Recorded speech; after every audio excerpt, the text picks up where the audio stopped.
You've seen the post telling you to put a snake plant in your bedroom to clean the air, to get a peace lily, so you'll breathe better, of course, right? And plants are the nature's air purifier.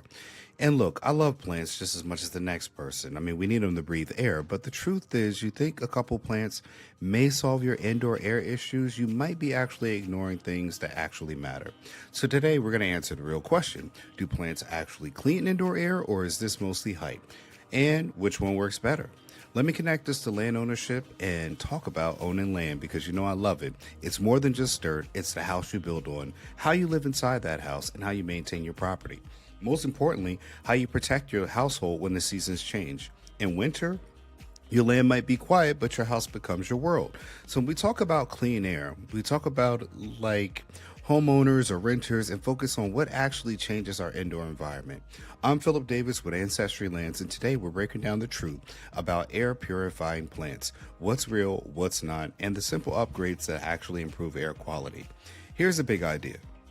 Clean air is not just a vibe, it's a system. And that system has three layers that matters most. Pay attention now. Ventilation through fresh air exchange, filtration to catch those particles, and plants can be a nice bonus, but they're not the main engine. So instead of arguing online or leaving comments that makes me remove you from the channel, let's be practical and define what we really mean when we say plants clean the air. Plants do have a few real things they do inside a home. They can improve how a room looks and feels with the space that they make calmer and make it feel more alive. And that matters because a room feels better when the room you tend is maintained better. They can slightly affect air chemistry in controlled situations by taking carbon dioxide and releasing oxygen, which is real. We know that, right? In a normal house, normal airflow with the effect of a few plants on overall air quality is usually small. They can also signal that you care about your indoor environment if you keep plants alive. You're more likely to clean frequently, you nasty people out there, monitor humidity, and notice musty smells early. That's mindset has value, but plants are not a substitute for ventilation and filtration. Keep this close. And here's why air purified plant idea gets oversold. Most indoor air problems come from particles like dust, dander, and smoke. A plant sitting in a corner isn't moving enough air to fix those problems. You're not pulling your whole room's air through a filter.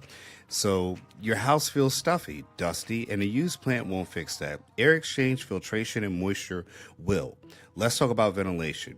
In a sealed up winter house, the fastest way to improve a stuffy feeling is to increase fresh air exchange.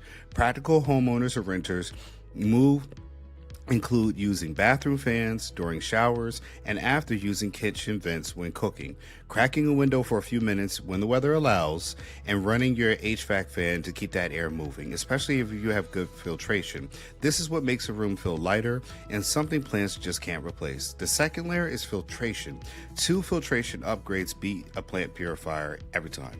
First is your HVAC filter. If it's thin and cheap, it's most likely stopping big dust, and if it's overdue, it's not helping like it should. Replacing it on schedule matters. Second, a real air purifier to match that room. I've done videos on this before, so you can watch it and I'll link that below. An air purifier in your main living room or bedroom area can make a big difference. We have 3 actually. Buy a room size and factor the filter replacement calls for the air purifier. Now that's real cleaning. The third layer is moisture control. Air that's too dry feels scratchy, while air that feels too humid creates condensation. And condensation is how you invite mold. A simple plan to use is a hydrometer and aim for 30 to 50% of relative humidity. If your windows are wet in the morning, back off the humidity and ventilate more. Here's the twist. Some people bring plants inside and overwater them. That adds moisture to the room in an uncontrolled way. If you're going to have plants, do it smart. Don't keep the soil soggy, use drip trays, and watch humidity so plants don't become a hidden moisture problem. Plants are great for a vibe, but the air quality and your biggest wins come from ventilation, filtration, and humidity. Don't let the purifier and plant purifier ideas distract you. If you want cleaner air, treat your system like a system. If you're ready to take the next step in your land journey, visit ancestrylands.com and explore land opportunities and resources designed for real people. No credit checks, no long paperwork either. And if you want to get my book, Getting Dollars from Dirt, it's a guide to help you save thousands on your first real estate purchase. I'm Phil Davis. Thanks for watching my video. Make sure you get some clean air. Remember, ventilate, open those windows, control moisture, and follow and like for more. People talk about land, self-sufficiency, and financial freedom, but no one says how. That's what Ancestry Lands is for. We explain it all while keeping it budget friendly. Whether you have a backyard, a small budget, or just curiosity, you'll learn what actually works and what doesn't. You don't need to know everything, you just need a place to start. Because understanding land changes how you see money, security, and the future. If you're looking for clarity instead of noise, subscribe to Ancestry Lands, learn first and decide later.